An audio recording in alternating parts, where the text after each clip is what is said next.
আজি যিজন ছাৰক আমি নোৱাৰাম কোচদেৱক বিদায় সম্বৰ্ধনা জনালোঁ তেখেতৰ যোৱা 1991 চনৰ পৰা আজি যোৱা 30 এপ্ৰিললৈকে তেখেতে এইখন বিদ্যালয়ৰ শিক্ষক হিচাপে কৰ্মদান আগবঢ়ালে। কৰ্মদান মাত্ৰ নহয়, তেখেতে বিদ্যালয়খন গঢ়ি তোলাত এই যথেষ্ট অৱদান আগবঢ়াইছে।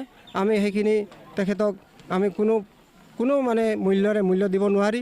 গতিকে অতুলনীয় তেখেতৰ অৱদান।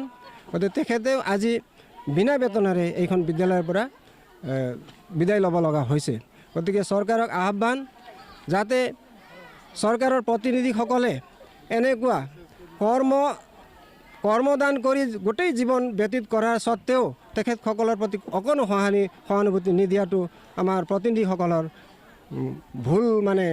ভুল নীতি বুলি মই ভাবোঁ।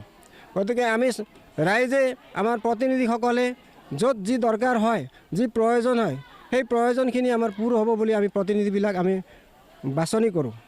বাছনি কৰা প্ৰতিনিধিসকলে এইসকল মানে ব্যক্তিসকলৰ বা দেশৰ হকে বা ৰাইজৰ হকে বা অনুষ্ঠানৰ হকে কৰি অহা ব্যক্তিসকলৰ মানে এই অভাৱবিলাক পূৰণ কৰাটো নিতান্তই প্ৰয়োজন। কিন্তু দুৰ্ভাগ্যবশতঃ আজি কেইবা বছৰো ধৰি, আজি 35 বছৰ 4 মাহ সময় হ'ল আৰম্ভণিৰ পৰাই আবেদন নিবেদন কৰি থকা স্বত্তেও বিভিন্ন সময়ত বিভিন্ন চৰকাৰ আহিল, বিভিন্ন প্ৰতিনিধি আমি ইয়াৰ পৰা পঠালোঁ, কিন্তু কোনো প্ৰতিনিধিয়ে বা চৰকাৰে এখেতসকলৰ সমস্যা বা এখেতসকলৰ লগতে সমগ্ৰ অসমত প্ৰায় 2000জন এনেকুৱা শাখা শিক্ষকৰ পদ প্ৰাদেশিকৰণ হোৱা নাই, তেখেতসকলৰ আজিলৈকে কোনো ব্যৱস্থা নকৰিলে। গতিকে এইটো দুৰ্ভাগ্যজনক।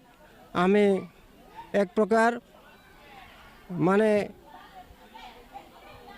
সাধাৰণ ব্যক্তি হিচাপে আমি মানে প্ৰতিনিধিসকলক এই কথাটো অৱগত কৰিব বিচাৰোঁ, আগলৈ যাতে এনেধৰণৰ প্ৰতিনিধিত্ব মানে কৰোঁতে সকলো দিশত প্ৰতিনিধিসকলে চায় আৰু সৰ্বাংগীন বিকাশত মনোনিৱেশ কৰে, মই এইটোৱে আহ্বান কৰিছোঁ। তো সদৌ শেষত আজিৰ সম্বোধনা সভাত সকলোৰে উপস্থিতি বা সকলোৰে ইয়াত যিটো সহায় সহযোগ সকলোকে মই সকলোৰে দীৰ্ঘায়ু কামনা কৰিছোঁ।